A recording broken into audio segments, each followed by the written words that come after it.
मैले जुन अभियान चलाएको पनि राजालाई लिएर गएर हरेक नेपाली नागरिकको घर हुनु पर्यो, हरेक नेपाली नागरिकको घाँस बाँस र कपासको ग्यारेन्टी हुनु पर्यो, स्वास्थ्य र शिक्षाको ग्यारेन्टी हुनु पर्यो। आज हरेक नेपालीलाई सुविधासी बनाइएको छ।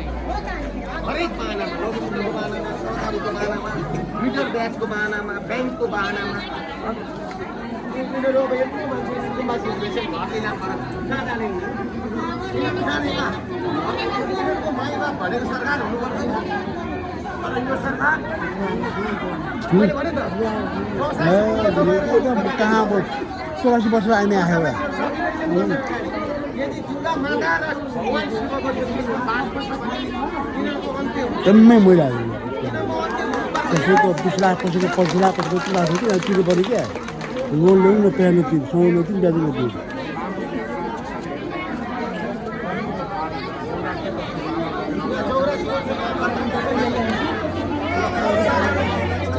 आयो 84 वर्ष आमा